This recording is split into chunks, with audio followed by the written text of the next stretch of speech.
ಈ ಬೆಲೆ ಏರಿಕೆ ಅನ್ನೋ ಸುದ್ದಿ ಕೇಳಿ ಕೇಳಿ ಜೇಬ್ ಖಾಲಿ ಖಾಲಿ ಆಗಿ ಜನ ರೋಸತ್ ಹೋಗ್ಬಿಟ್ಟಿದ್ದಾರೆ.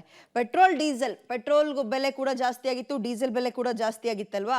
ಅದ್ರ ಬೆನ್ನಲ್ಲೇ ಹಾಲಿನ ದರ ಏರಿಕೆ ಬೆನ್ನಲ್ಲೇ ಇದೀಗ ಗ್ರಾಹಕರಿಗೆ ಮತ್ತೊಂದು ದರ ಏರಿಕೆಯ ಶಾಕ್ ಎದುರಾಗಿದೆಯಂತೆ. ಅದೇನಪ್ಪಾ ಅಂತ ಹೇಳಿದ್ರೆ, ಆಟೋ ಪ್ರಯಾಣ ದರ ಏರಿಕೆಗೆ ಚಾಲಕರ ಸಂಘ ಒತ್ತಾಯ ಮಾಡ್ತಾ ಇದೆ. ಬೆಲೆ ಏರಿಕೆ ಬಿಸಿಯಿಂದ ಆಟೋ ಚಾಲಕರು ಆರ್ಥಿಕ ಸಂಕಷ್ಟದಲ್ಲಿದ್ದಾರೆ. ಹೀಗಾಗಿ ಪ್ರಯಾಣ ದರ ಹೆಚ್ಚಿಸುವಂತೆ ಬೆಂಗಳೂರು ಆಟೋ ಚಾಲಕರ ಸಂಘಟನೆಗಳು ಒತ್ತಾಯ ಮಾಡ್ತಾ ಇವೆ. ಆರಂಭದ 2 ಕಿಲೋಮೀಟರ್ಗೆ 30 ರೂಪಾಯಿ ಇತ್ತು ಇಲ್ಲಿ ತನಕ. ನಂತರ ಪ್ರತಿ ಹೆಚ್ಚುವರಿ ಕಿಲೋಮೀಟರ್ಗೆ 15 ರೂಪಾಯಿ ದರ ನಿಗದಿಯಾಗಿದೆ.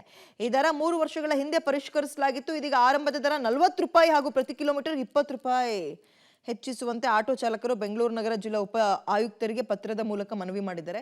ಎಲ್ಲರೂ ದರ ಏರಿಕೆ ಮಾಡ್ತಿದ್ದಾರೆ. ಪಾಪ ಈ ಆಟೋ ಬಳಸೋರು, ಪೆಟ್ರೋಲ್ ಡೀಸೆಲ್ ಹಾಕಿಸ್ಕೊಳ್ಳೋರು, ಹಾಲು ತಗೊಳ್ಳೋರು ಅಂದ್ರೆ ಜನಸಾಮಾನ್ಯರು, ನಾವು ಯಾರನ್ನು ಹೋಗಿ ಕೇಳಬೇಕು ಹಾಗಾದ್ರೆ ಅಂತ ಇವ್ರು ಹೇಳ್ತಾ ಇರೋದು. ಈಗ ಪ್ರತಿ 2 ಕಿಲೋಮೀಟರ್ಗೆ ಮಿನಿಮಮ್ ಚಾರ್ಜ್ ಅಂತ ಏನ್ ಮಾಡ್ತಾರೆ ಹೇಳಿ, ಬೆಂಗಳೂರಿನಲ್ಲಿ 30 ರೂಪಾಯಿ ಇಸ್ಕೊಳ್ತಾ ಇದ್ರು. 2 ಕಿಲೋಮೀಟರ್ ತನಕ ಹೋಗ್ಬೋದಿತ್ತು. ಅದ್ರ ಮುಂದಕ್ಕೆ ದರ ಹೆಚ್ಚಾಗ್ತಾ ಇತ್ತು. ಬಟ್ ಈಗ ಅದನ್ನೇ 40 ರೂಪಾಯಿ ಮಾಡಿ ಅಂತ ಇವರು 21ರಲ್ಲಿ ನಮ್ಮ ಮೀಟರ್ನ ರಿವೈಸ್ ಮಾಡಿರೋದು. ಇವತ್ತಿನ ದರಗಳು ಅನುಗುಣವಾಗಿ ಲೆಕ್ಕ ಹಾಕೊಂಡ್ರೆ ಮತ್ತು ನಮಗೆ ಇವತ್ತು ಸರಾಸರಿ ಕಳೆದನೇ ನಾವು 2013ರಲ್ಲಿ ಮೀಟರ್ ರಿವೈಸ್ ಬಿಟ್ಟರೆ 8-9 ವರ್ಷ ನಾವು ಮಾಡಿರಲಿಲ್ಲ. ಆದರೆ ಕಳೆದ ಬಾರಿನೇ ನಮಗೆ 25 ರೂಪಾಯಿ ಕಿಲೋಮೀಟ್ರು ಮತ್ತು ಮಿನಿಮಮ್ 50 ರೂಪಾಯಿ ಕೊಡಬೇಕಾಯಿತು. ಆದರೆ ಸಾರ್ವಜನಿಕ ಹಿತದೃಷ್ಟಿಯಿಂದ ಪ್ರಯಾಣಿಕ ಹೊರೆ ಆಗಬಾರ್ದು ಅನ್ನೋ ದೃಷ್ಟಿಯಿಂದ ನಾವು ಕಡಿಮೆಗೆ ಒಪ್ಕೊಂಡಿದ್ದ. ಅದಾದ ನಂತರ 3 ವರ್ಷ ಕಳೀತಾ ಬರ್ತಾಯಿದೆ. ಹಾಗಾಗಿ ಇವತ್ತಿನ ದಿವಸ ಚಾಲಕರು ಆರ್ಥಿಕ ಪರಿಸ್ಥಿತಿ ಸುಧಾರಣೆ ಆಗ್ತಾ ಇಲ್ಲ. ಜೊತೆಗೆ ನಮಗೆ ಇವತ್ತೇನಾಗಿದೆ, ಕೇಂದ್ರ ಸರ್ಕಾರ ಏನು ಇವತ್ತು ಕೇಂದ್ರ ಸಾರಿಗೆ ಕೈಗಾರಿಕಾ ನೀತಿ ಮತ್ತು ಆರ್ಥಿಕ ಸುಧಾರಣೆ ಕಮಿಟಿ ಏನು ಹೇಳ್ತಾ ಇದೆ.